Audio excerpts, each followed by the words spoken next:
कहानी की शुरुआत में हम एक बड़े से महल के अंदर एक प्रिंस को देखते हैं जिसे अपनी दौलत और खूबसूरती पर काफी घमंड था और वो हमेशा दूसरे लोगों को नीच नजरों से देखा करता था। ये प्रिंस इतना ज्यादा बिगड़ा हुआ था कि वो अपने महल के अंदर सिर्फ खूबसूरत लड़कियों को अंदर आने की इजाजत देता था। और एक रात जब प्रिंस पार्टी के दौरान महल के अंदर खूबसूरत लड़कियों के साथ डांस कर रहा होता है, तभी बाहर तेज तूफान आ जाता है। अब उस तूफान में होने वाली बारिश से बचने के लिए एक गरीब बूढ़ी औरत इस महल के अंदर आ जाती है और वो बूढ़ी औरत शहजादे को एक गुलाब का फूल देती है। लेकिन प्रिंस उस बूढ़ी औरत के बदसूरत चेहरे को देखते हुए उस गुलाब के फूल को जमीन पर गिरा देता है और उस गरीब बूढ़ी औरत के चेहरे का मजाक उड़ाते हुए हंसने लगता है। वो बूढ़ी औरत प्रिंस को काफी समझाने लगती है कि खूबसूरती कभी भी इंसान के चेहरे पर नहीं बल्कि उसके दिल में होती है। लेकिन प्रिंस उसकी बातों पर ध्यान नहीं देता और लोगों के सामने उस बूढ़ी औरत को बुरा भला कहने लगता है। यह देखकर वो बूढ़ी औरत समझ जाती है कि प्रिंस के दिल में रहम नाम की कोई चीज नहीं है, इसलिए वो बूढ़ी औरत अचानक अपना रूप बदल लेती है और एक खूबसूरत लेडी में बदल जाती है। दरअसल वो बूढ़ी औरत एक जादूगरनी थी जो एक बूढ़ी औरत का रूप लेकर प्रिंस के पास आई ताकि वह प्रिंस के दिल के बारे में जान सके। और वो समझ गई कि प्रिंस के दिल में गरीब लोगों के लिए प्यार बिल्कुल भी नहीं है। अब जाकर प्रिंस की अक्ल ठिकाने आ जाती है और वो घुटनों पर आकर उस जादूगरनी से कहता है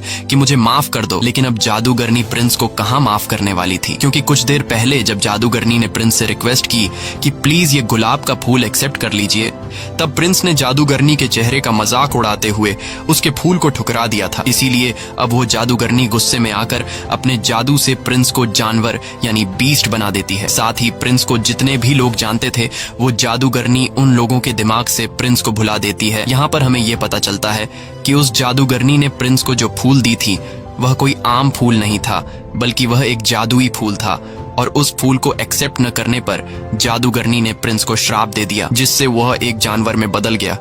और यह श्राप तभी खत्म होगा जब प्रिंस को उस फूल की आखिरी पंखुड़ी गिरने से पहले किसी से प्यार हो जाए और वह भी प्रिंस से प्यार करे। लेकिन उस फूल के आखिरी पंखुड़ी गिरने से पहले अगर किसी ने प्रिंस से प्यार नहीं किया तो प्रिंस हमेशा के लिए इसी रूप में रह जाएगा और वह दोबारा कभी इंसान नहीं बन पाएगा।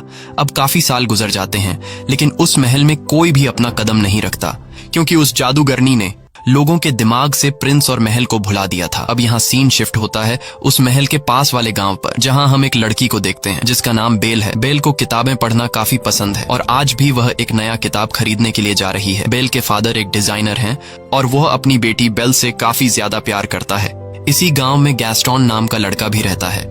गैस्टोन बेल को काफी पसंद करता है और वह बेल से शादी करना चाहता है, लेकिन बेल ऐसा बिल्कुल भी नहीं चाहती थी क्योंकि गैस्टोन एक धोखेबाज इंसान था और वह अक्सर गैस्टोन को इग्नोर कर देती। लेकिन गैस्टोन भी बेल का पीछा नहीं छोड़ता और वह किसी भी हाल में बेल से शादी करना चाहता है। एक दिन बेल का फादर किसी काम से जंगल के रास्ते शहर जा रहा होता है। जंगल के बीच में पहुंचने के बाद वह रास्ता भटक जाता है। तब सामने उसे एक दूसरा रास्ता दिखाई देता है। बेल का फादर सोचता है कि यह रास्ता शायद शॉर्टकट हो, इसलिए वह इस रास्ते पर चल पड़ता है। कुछ दूर आगे जाने के बाद तभी उसे जंगल से कुछ अजीब सी आवाजें सुनाई देने लगती हैं। बेल के पिता जब पीछे मुड़कर देखते हैं तो उसे पता चलता है कि जंगल के कुछ खतरनाक भेड़िए उसके पीछे पड़ गए हैं। यह देखते हुए बेल के फादर अपनी जान बचाने के लिए वहां से तेजी से घोड़ा गाड़ी को भगाने लगते हैं और भागते भागते वह एक महल के बाहर पहुंच जाता है। यह महल कोई और नहीं बल्कि वही महल है जिसे हमने कहानी की शुरुआत में देखा था। बेल का फादर इतने बड़े महल को देखकर हैरान रह जाता है और जब वो महल के अंदर आता है तो वो देखता है कि इस महल के अंदर कोई भी नहीं रहता। लेकिन हैरान करने वाली बात यह थी कि महल के अंदर कोई भी न रहते हुए महल के अंदर गरमाइश के लिए आग जल रही होती है। ये देखकर बेल के पिता को कुछ अजीब लगता है, लेकिन फिर वो इस पर ज्यादा ध्यान नहीं देता और तभी उसकी नजर खाने के टेबल पर पड़ती है जहाँ खाना ऐसे सजाया गया था कि जैसे कोई शहजादा उसे खाने आने वाला हो। अब बेल के पिता को बहुत ज्यादा भूख लगी थी, इसलिए वो बिना कुछ सोचे समझे खाने के टेबल पर बैठ जाता है और बड़े ही मजे से खाना खाने लगता है। लेकिन उसे पता नहीं था कि कुछ देर बाद उसके साथ कुछ ऐसा होने वाला है जिससे उसका होश उड़ने वाला था। और जब बेल का पिता मजे से खाना खा रहा होता है तभी अचानक टेबल पर रखा कप बेल के पिता के करीब आता है और हैरान करने वाली बात यह थी कि वह बेल के पिता से बातें करने लगता है। ये देखकर बेल के पिता बहुत ज्यादा घबरा जाते हैं और वहां से भागने लगते हैं। अब यहाँ पर सवाल यह उठता है कि वह कप आखिर कैसे बोल रहा था। दरअसल यहाँ पर जितनी भी चीजें पड़ी हुई थी वो पहले कभी इंसान हुआ करते थे, लेकिन जादूगरनी के श्राप की वजह से ये सभी के सभी चीजों में बदल गए। वही हम बेल के पिता को देखते हैं जो महल से बाहर आ गया होता है। और तभी वो गार्डन में कई सारे सफेद गुलाब के फूल देख लेता है। बेल के फादर सोचते हैं कि मेरी बेटी ने फूल मंगवाया था, इसीलिए वो वहाँ से चुपचाप एक फूल को तोड़ लेते हैं। और जैसे ही बेल के पिता फूल तोड़ते हैं तभी वहाँ पर बीस्ट आ जाता है। बीस्ट बेल के पिता पर काफी गुस्सा होता है क्योंकि बेल के पिता ने उसके गार्डन से गुलाब चुराने की कोशिश की, इसलिए बीस्ट गुलाब का फूल चुराने के जुर्म में बेल के पिता को कैद कर लेता है। लेकिन बेल के फादर का घोड़ा वहाँ से भाग जाता है और वह घोड़ा भागते भागते सीधा अपने घर आता है। बेल जब देखती है कि घोड़ा सिर्फ अकेला ही आया है और उसके फादर तो नहीं आए, ये देखकर वो फौरन समझ जाती है कि उसके फादर किसी मुसीबत में फंसे हुए हैं। इसीलिए बेल अपने फादर को ढूंढने के लिए उस घोड़े पर बैठ जाती है, जिसके बाद वह घोड़ा बेल को जंगल के रास्ते ले जाते हुए उसी महल में ले आता है जहाँ बेल के पिता कैद में है। बेल जब महल के अंदर जाती है तब वह चारों तरफ अपनी नजर घुमाती है, लेकिन वहाँ पर उसे कोई भी दिखाई नहीं देता। बेल वहाँ पर काफी आवाजें भी लगाती है कि यहाँ पर कोई है, पर उसे कोई भी जवाब नहीं मिलता। बेल भी परेशान हो जाती है कि आखिर इतना बड़ा महल खाली कैसे पड़ा है। अब जैसे ही बेल आगे बढ़ती है तभी उसके कानों में लोगों की आवाजें सुनाई देती हैं। लेकिन हैरान करने वाली बात यह थी कि उसे कोई भी दिखाई नहीं दे रहा था। दरअसल ये वही घड़ी और कैंडल स्टैंड बातें कर रहे थे। अब जब बेल उस घड़ी और कैंडल स्टैंड के करीब आती है तभी ऊपर से बेल को अपने पिता की चिल्लाने की आवाज सुनाई देती है, जिसके बाद वह फौरन ऊपर वाले फ्लोर पर चली जाती है जहाँ उसे अपना फादर एक कोठरी के अंदर बंधा हुआ दिखाई देता है। बेल के फादर उसे जल्दी जल्दी में बताते हैं कि यह सारा महल जिंदा है, इसीलिए जितना जल्दी हो सके तुम यहाँ से भाग जाओ, कहीं ऐसा न हो कि वह बीस्ट तुम्हें देख ले। बेल पूछती है कि कौन सा बीस्ट, जिस पर बेल के फादर बताते हैं कि वह बीस्ट बहुत ही ज्यादा खतरनाक है। मैंने तुम्हारे लिए यहाँ से सिर्फ एक फूल तोड़ा था, जिसकी सजा के तौर पर उस बीस्ट ने मुझे यहाँ उम्र भर कैद में डाल दिया। बेल के पिता बेल से कहते हैं कि तुम जल्दी से यहाँ से भाग जाओ, नहीं तो वह तुम्हें भी पकड़ लेगा। अब इससे पहले कि बेल वहाँ से निकल पाती तभी वहाँ पर बीस्ट आ जाता है, जिसे देखकर बेल काफी घबरा जाती है क्योंकि वह बीस्ट बहुत ही ज्यादा डरावना लग रहा था। लेकिन बेल अपने डर पर काबू रखते हुए बीस्ट को ऐसा दिखाती है कि जैसे वह बीस्ट से बिल्कुल भी नहीं डर रही। बेल कहती है कि मैं अपने फादर से मिलना चाहती हूँ, लेकिन बीस्ट बेल को अपने फादर से मिलने से मना कर देता है। तब बेल बीस्ट से कहती है कि तुम कितने जालिम इंसान हो जो एक गुलाब का फूल तोड़ने की वजह से तुमने मेरे फादर को उम्र भर की कैद की सजा सुना दी। मेरे फादर ने सिर्फ एक फूल ही तो तोड़ा है और ऐसा करने के लिए मैंने ही उनसे कहा था, इसलिए तुम्हें मुझे कैद करना चाहिए। लेकिन बीस्ट बेल की बात मानने से इनकार कर देता है और कहता है कि मैं तुम्हें तुम्हारे फादर से मिलने के लिए कुछ देर तक दरवाजा खोल रहा हूँ, इसलिए तुम्हें अपने फादर से आखिरी बार जो भी कहना है कह दो, क्योंकि अगर यह दरवाजा एक बार खुल गया और बंद हो गया तो दोबारा कभी भी नहीं खुलेगा। यह कहते ही बीस्ट सेल का दरवाजा खोल देता है। बेल जल्दी से अंदर जाकर अपने फादर को गले लगाती है और बड़ी ही चालाकी से अपने फादर को बाहर धक्का दे देती है, जिसके बाद वो खुद उस सेल का दरवाजा अपने पीछे बंद कर देती है। अब बीस्ट ने जैसे कहा था कि एक बार अगर यह दरवाजा खुल गया और फिर बंद हो गया तो दोबारा कभी नहीं खुलेगा, इसलिए अब वो बीस्ट बेल के फादर को अंदर नहीं डाल सकता था। बेल के फादर कहते हैं कि तुमने ऐसा क्यों किया? तब बेल अपने फादर से कहती है कि तुम्हारा बाहर रहना ज्यादा जरूरी है। इसके बाद बेल का फादर वहाँ से जाने लगता है और अपनी बेटी से कहता है कि मैं जल्दी ही तुम्हें छुड़ाने के लिए मदद लेकर आऊंगा। और अब बेल यहाँ पर कैद हो जाती है। लेकिन जैसे ही बीस्ट वहाँ से जाता है तभी एक घड़ी और एक कैंडल दोनों बेल के पास आते हैं। दरअसल यह कभी इंसान हुआ करते थे, लेकिन जादूगरनी के श्राप की वजह से अब यह दोनों घड़ी और कैंडल में चेंज हो चुके थे। अच्छी बात यह थी कि यह इंसान के जैसा ही सब कुछ कर सकते हैं, जैसे चलना, बोलना, हंसना या फिर इंसान की तरह कोई भी काम करना। वो घड़ी और कैंडल स्टैंड दरवाजा खोलकर अंदर आ जाते हैं और बेल से बातें करने लगते हैं। ये सब देखकर बेल घबरा जाती है और बेल को कुछ समझ नहीं आ रहा होता कि यह सब क्या हो रहा है। यहाँ कैंडल स्टैंड बेल से कहता है कि घबराओ मत और हमारे पीछे आओ। बेल अब किसी तरह हिम्मत जुटाकर उनके पीछे जाती है और वो दोनों बेल को एक लग्जूरियस रूम के अंदर ले आते हैं और बेल से कहते हैं कि तुम यहाँ रह सकती हो।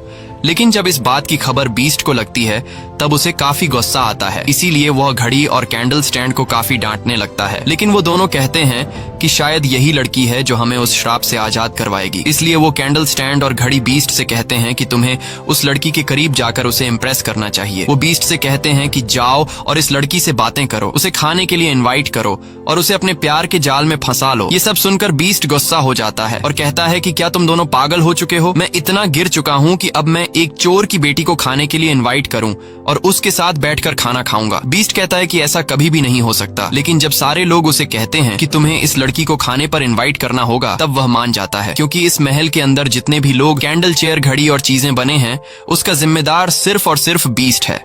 क्योंकि अगर वह उस दिन उस बूढ़ी औरत से वह फूल खुशी खुशी ले लेता तो आज इन लोगों की हालत इस तरह नहीं होती। अब यहाँ बीस्ट बेल के रूम का दरवाजा खटखटाकर उससे कहता है कि तुम मेरे साथ खाना खाओगी, लेकिन इसे तुम कोई रिक्वेस्ट मत समझना। ये सुनकर बेल उससे कहती है कि क्या तुम पागल हो? तुमने पहले मेरे फादर को बंदी बनाया, फिर मुझे कैद कर लिया और अब मेरे साथ खाना खाने के लिए पूछ रहे। ऐसा कभी नहीं हो सकता। ये सुनकर बीस्ट गुस्से से दरवाजे पर जोर जोर से पीट कर बोलने लगता है कि चाहे जो भी हो जाए तुम मेरे साथ खाना खाकर ही रहोगी। लेकिन बेल कहती है कि मैं भूखी ही क्यों न मर जाऊं, पर मैं तुम्हारे साथ खाना कभी नहीं खाऊंगी। यह सुनकर बीस्ट का गुस्से से बुरा हाल हो जाता है और कहता है कि ठीक है, तुम्हारी यह ख्वाहिश भी पूरी होगी, अब मैं तुम्हें भूखा ही मारूंगा। वह कहता है कि इसे कोई भी खाना मत दो और इसे भूख से मरने दो। यह कहकर बीस्ट वहाँ से चला जाता है। अब यहाँ घड़ी, कैंडल और बाकी चीजें काफी उदास हो जाते हैं क्योंकि उनका श्राप से आजाद होने का मौका जाया हो चुका था। यहाँ पर हम देखते हैं कि बीस्ट उसी गुलाब के फूल के पास जाता है जिसकी आखिरी पंखुड़ी गिरने के बाद महल के अंदर मौजूद सभी लोग मर जाएंगे। यहाँ बीस्ट देखता है कि इस फूल की बहुत सारी पंखुड़ियां टूटकर नीचे गिर गई हैं। ये देखकर बीस्ट बहुत ज्यादा उदास हो जाता है क्योंकि इस फूल से पहले ही कई सारी पंखुड़ियां गिर चुकी होती हैं और अब बस कुछ ही पंखुड़ियां रह गई होती हैं। ये वही जादूगरनी का दिया हुआ मैजिकल फूल होता है जिसकी आखिरी पंखुड़ी गिरने से पहले अगर किसी लड़की को बीस्ट से प्यार नहीं हुआ तो बीस्ट के साथ साथ वो श्रापित लोग जो इस वक्त गाड़ी, टेबल, अलमारी और कैंडल स्टैंड में बदले हैं, यह लोग हमेशा के लिए मिट जाएंगे।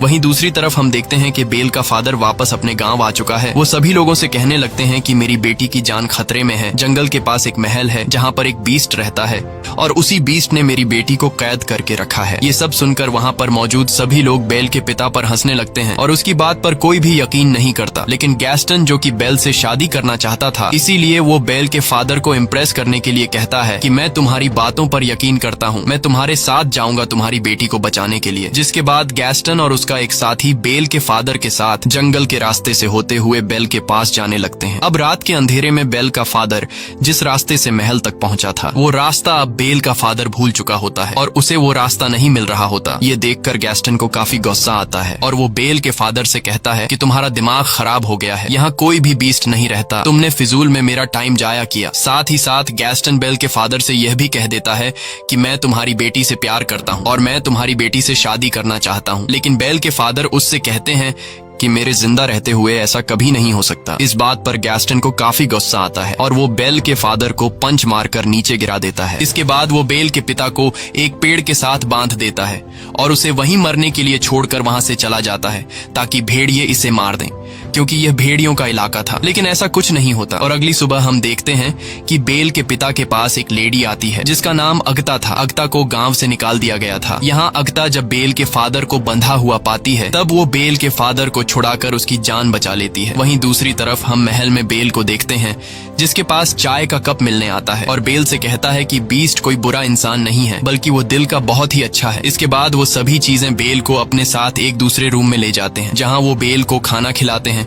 यहाँ बीस्ट आकर जब ये सारी चीजें देखता है तो वो चुपचाप वहाँ से चला जाता है। अब जब बेल वापस अपने रूम में सोने के लिए आती है तब उसे पास में ही एक दूसरा रूम दिखाई देता है जिसे देखकर बेल बिना कुछ सोचे समझे उस रूम के अंदर चली जाती है और यह वही रूम होता है जिसके अंदर वो मैजिकल फूल रखा गया था। बेल उस फूल के करीब जाती है और जैसे ही उस फूल को छूने वाली होती है तभी वहाँ पर बीस्ट आ जाता है और वो बेल को डांटते हुए कहता है कि तुम्हें अंदाजा नहीं है कि तुम क्या करने वाली थी। अगर इस फूल को कुछ हो जाता तो हम सबकी जान चली जाती। बीस्ट गुस्से में आकर उससे कहता है कि चली जाओ यहाँ से और दोबारा मुझे अपनी शक्ल मत दिखाना। बीस्ट के जोर से चिल्लाने की वजह से बेल रोते हुए महल को छोड़कर जाने लगती है। इस दौरान महल की श्रापित चीजें बेल को रोकने की काफी कोशिश करते हैं, लेकिन बेल कहती है कि अब मैं इस महल में एक सेकंड के लिए भी नहीं रुकूंगी और वो घोड़े पर बैठकर जंगल के रास्ते जाने लगती है। बेल को जाता देखकर महल के अंदर मौजूद श्रापित चीजें काफी मायूस हो जाती हैं क्योंकि बेल इन्हें छोड़कर चली गई और ये श्रापित चीजें समझ जाते हैं कि अब हम हमेशा के लिए इसी हालत में रहेंगे। यहाँ बेल जैसे ही जंगल में कुछ दूर आगे आती है तभी वहाँ कुछ भेड़िए उसे घेर लेते हैं, लेकिन इससे पहले कि वो भेड़िए बेल को कोई नुकसान पहुंचा पाते तभी वहाँ पर बीस्ट आ जाता है और वो उन भेड़ियों से लड़ने लगता है। काफी देर तक उन भेड़ियों से लड़ने के बाद आखिरकार बीस्ट उन सभी भेड़ियों को वहाँ से भगा देता है, लेकिन इस लड़ाई में वो खुद भी बुरी तरह से घायल हो चुका था। बेल अभी घोड़े पर बैठकर वहाँ से जाने ही वाली थी कि तभी वो देखती है कि बीस्ट ज्यादा जख्मी होने की वजह से जमीन पर गिर गया है। अब क्योंकि बीस्ट ने बेल की जान बचाई थी इसीलिए अब बेल वहां से जाने की बजाय बीस्ट के पास आ जाती है और कहने लगती है कि मैं तुम्हें उठा नहीं सकती, इसीलिए तुम्हें खुद ही उठना होगा। अब बीस्ट काफी मुश्किल से हिम्मत करके खड़ा हो जाता है, जिसके बाद बेल उसे घोड़े पर बैठाकर वापस महल की तरफ ले आती है। अब बेल एक बार फिर से वापस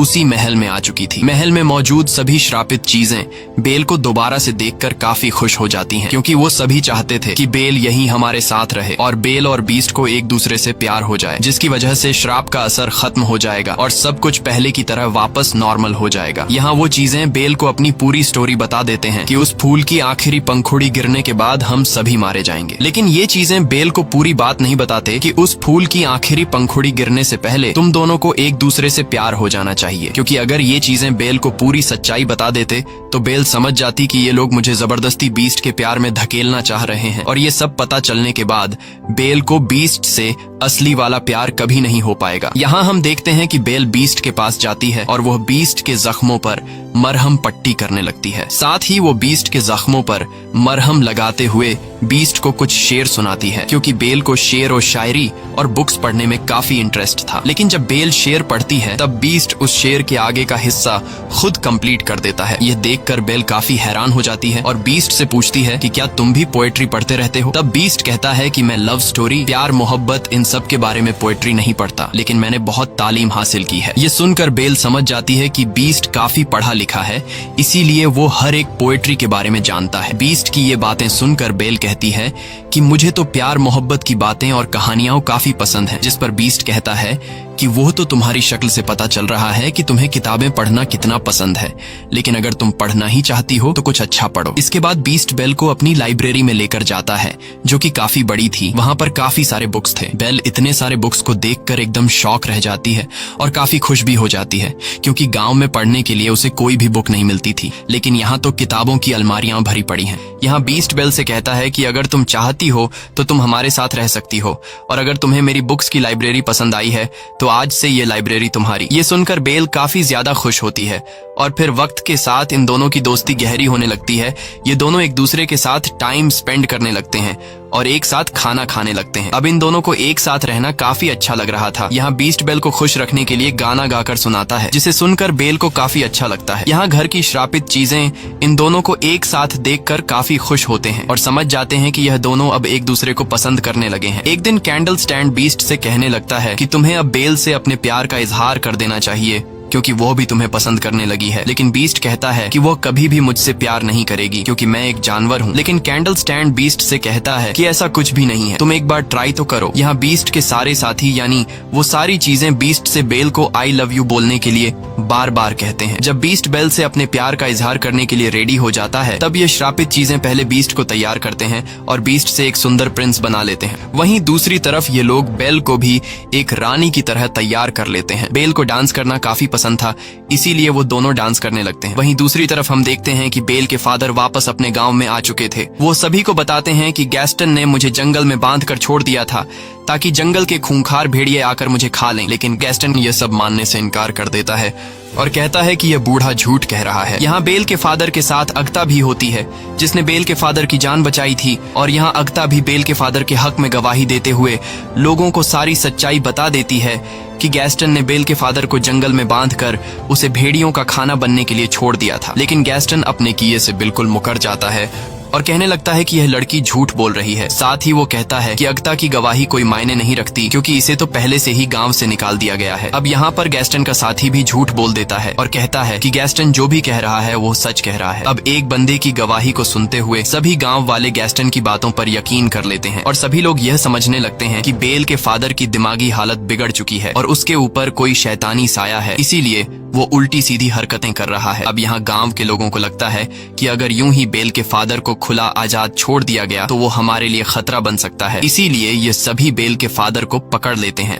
और उसे बंदी बना लेते हैं। वहीं दूसरी तरफ हम महल में बीस्ट और बेल को देखते हैं, जहां ये दोनों डांस कर रहे होते हैं और बीस्ट काफी साल बाद डांस कर रहा था। यहाँ बीस्ट बेल से कहता है कि मैं इन फीलिंग्स को काफी अच्छा महसूस कर रहा हूँ, क्योंकि मैं इस एहसास को जैसे भूल ही गया था। बेल कहती है कि मुझे भी डांस करना काफी पसंद है और मुझे मेरे फादर ने डांस करना सिखाया। ये सुनकर बीस्ट बेल से पूछने लगता है कि क्या तुम अपने फादर को मिस करती हो? तब बेल कहती है, हाँ, मुझे अपने फादर की बहुत याद आ रही है। ये सुनकर बीस्ट को बेल पर तरस आता है और वह बेल को एक आईना दिखाते हुए कहता है कि इस आईने की मदद से तुम हर उस इंसान को देख सकते हो जिसे तुम देखना चाहती हो। बेल उस आईने को लेकर जब अपने फादर को याद करती है तब उसे आईने में अपना फादर दिखाई देता है और वो देखती है कि गांव वालों ने उसके फादर को बंदी बनाया हुआ है। यह देखकर बेल काफी परेशान हो जाती है, जिस पर बीस्ट कहता है कि तुम्हें अपने फादर के पास जाना चाहिए क्योंकि इस वक्त तुम्हारे फादर को तुम्हारी जरूरत है। साथ ही बीस्ट बेल को वो जादुई आईना भी देता है और कहता है कि जब तुम्हें मेरी याद आए तब तुम मेरी इस बदसूरत शक्ल को इस आईने में देख लेना। जिसके बाद बेल अपने फादर को बचाने के लिए फौरन वहाँ से चल देती है। और अब बेल के जाने के बाद बीस्ट महल में अकेला रह गया था। बीस्ट बेल को काफी मिस करने लगा था क्योंकि अब उसे बेल से प्यार हो गया था और अब क्योंकि बीस्ट ने खुद ही बेल को आजाद कर दिया था, इसीलिए जो श्राप जादूगरनी ने इन्हें दिया था वो अब कभी भी खत्म नहीं होगा। इस बात को लेकर बीस्ट और उसके बाकी के साथी काफी उदास हो जाते हैं। वहीं दूसरी तरफ बेल अपने गांव पहुंच जाती है और वो देखती है कि उसके फादर को गांव वालों ने बंदी बनाया हुआ है। बेल सभी को बताती है कि मेरे फादर जो कह रहे हैं वो बिल्कुल सच है। वो सभी को बताने लगती है कि जंगल में एक महल है जहां पर एक बीस्ट रहता है, लेकिन गांव वाले बेल की भी बातों पर यकीन नहीं कर रहे थे। अब जब गांव वाले बेल की बात पर यकीन नहीं कर रहे होते तब बेल उस जादुई आईने में सभी लोगों को बीस्ट दिखाती है, जिसे देखकर सभी लोग काफी हैरान रह जाते हैं। बेल इन सभी लोगों से कहती है कि तुम लोगों को डरने की जरूरत नहीं क्योंकि वो बीस्ट बिल्कुल भी खतरनाक नहीं है, बल्कि वो बीस्ट दिल का बहुत ज्यादा अच्छा है और वो किसी को नुकसान नहीं पहुंचाता। अब गैस्टन बेल को जब उस बीस्ट की इतनी ज्यादा तारीफ करते हुए सुनता है तो वो समझ जाता है कि बेल अब बीस्ट से प्यार करने लगी है और इस वजह से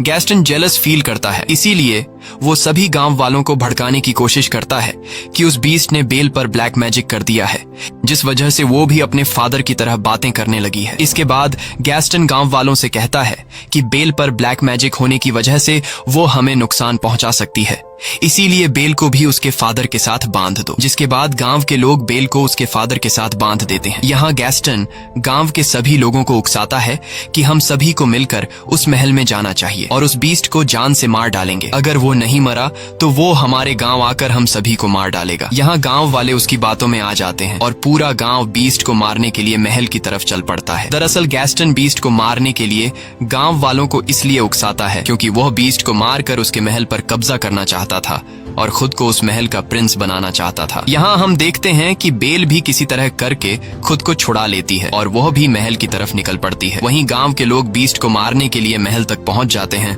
और जैसे ही यह लोग महल के अंदर दाखिल होते हैं तब बीस्ट के सारे साथी यानी गाड़ी, कैंडल स्टैंड और बाकी चीजें इन लोगों पर हमला कर देते हैं। गांव के लोगों को कुछ भी समझ में नहीं आ रहा था कि यह सब क्या हो रहा है, क्योंकि उनके आंखों के सामने कोई इंसान नहीं बल्कि बेजान चीजें थीं। वहीं पर हम गैस्टन को देखते हैं जो कि बीस्ट के पास पहुंच जाता है, लेकिन बीस्ट काफी उदास होता है क्योंकि बेल के जाने के बाद उसे कुछ भी अच्छा फील नहीं हो रहा था और वो बेल को काफी मिस कर रहा था। गैस्टन बीस्ट से कहता है कि तुम्हें क्या लगता है कि बेल तुमसे प्यार करती है? तुम्हारी ये सोच गलत है क्योंकि बेल ने ही तुम्हें खत्म करने के लिए हम सभी गांव वालों को यहाँ भेजा है। ये सुनकर बीस्ट काफी ज्यादा मायूस हो जाता है और तभी गैस्टन बीस्ट को शूट कर देता है, जिससे बीस्ट नीचे गिर जाता है। लेकिन नीचे गिरने से पहले बीस्ट टेरेस की एक लकड़ी को पकड़ लेता है। अब इससे पहले कि गैस्टन बीस्ट को मारने के लिए दूसरी गोली चला पाता, तभी वहां पर बेल आ जाती है और बेल गैस्टन का हाथ पकड़ लेती है ताकि वो बीस्ट को गोली ना मार सके। लेकिन इस हाथापाई में गैस्टन का पांव फिसल जाता है, जिससे वो नीचे गिर जाता है और उसके हाथ से बंदूक भी छूटकर नीचे गिर जाती है। अब बीस्ट भी ऊपर आने की कोशिश करता है और तभी बेल उसे आवाज देती है। बेल बीस्ट से माफी मांगते हुए कहती है कि मैंने गांव वालों को रोकने की बहुत कोशिश की, लेकिन वो नहीं रुके। बेल की यह बातें सुनकर बीस्ट काफी खुश हो जाता है और वो समझ जाता है कि गैस्टन ने मुझसे झूठ कहा था। बेल ने मुझे मारने के लिए गांव वालों को यहाँ नहीं भेजा था। अब बेल को देखकर बीस्ट के अंदर एक हिम्मत आ जाती है और वो गैस्टन का मुकाबला करने के लिए तैयार हो जाता है। जिसके बाद वो गैस्टन के पास जाकर उसे गर्दन से पकड़कर ऊपर उठा लेता है और उसे महल की ऊंची दीवार से नीचे फेंकने वाला होता है। तब गैस्टन बीस्ट से काफी रिक्वेस्ट करने लगता है कि प्लीज ऐसा मत करो और मुझे छोड़ दो। बीस्ट जो अब एक अच्छे दिल का मालिक बन गया होता है, इसीलिए वो गैस्टन पर रहम खाकर उसे छोड़ देता है और उससे कहता है कि चले जाओ यहाँ से। गैस्टन दौड़ते हुए वहाँ से चला जाता है, जिसके बाद बीस्ट बेल के पास आ जाता है। अब मौके का फायदा उठाकर गैस्टन पीछे की तरफ से बीस्ट पर 2 गोलियां चला देता है, जिससे बीस्ट नीचे गिर जाता है। लेकिन तभी हम देखते हैं कि गैस्टन जिस जगह पर खड़ा हुआ था वो जगह टूट जाती है और गैस्टन भी नीचे गिर जाता है। अब काफी ऊंची जगह से गिरने की वजह से गैस्टन की वहीं पर मौत हो जाती है। यहाँ बेल दौड़ते हुए बीस्ट के पास आती है और उसे बचाने की कोशिश करती है, लेकिन अब बीस्ट की हालत काफी खराब हो चुकी थी, क्योंकि अब वो काफी इंजर्ड हो चुका था और वो अपनी आखिरी सांसें ले रहा होता है। तब बेल बीस्ट से कहने लगती है कि अब मैं तुम्हें कभी भी छोड़कर नहीं जाऊंगी।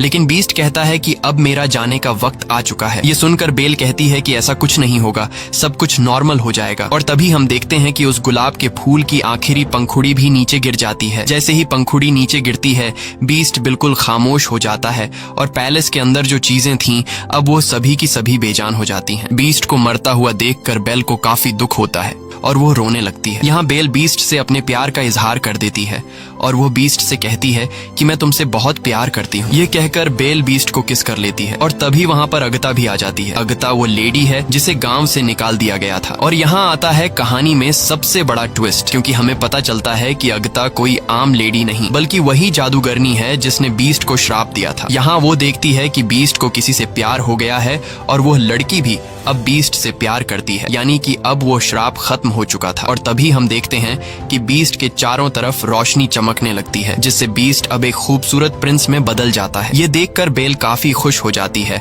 और ये दोनों एक दूसरे को गले लगाते हैं। वहीं महल के अंदर जितनी भी श्रापित चीजें थीं, अब वो सभी इंसान बनना शुरू हो जाते हैं और अपने असली रूप में आ जाते हैं। सभी लोग काफी खुश होते हैं। बेल और बीस्ट सभी लोगों के बीच में डांस कर रहे होते हैं और इसी के साथ यह कहानी खत्म हो जाती है। अगर आपको यह वीडियो अच्छी लगी हो तो हमारे चैनल को सब्सक्राइब और वीडियो को लाइक जरूर कीजिएगा।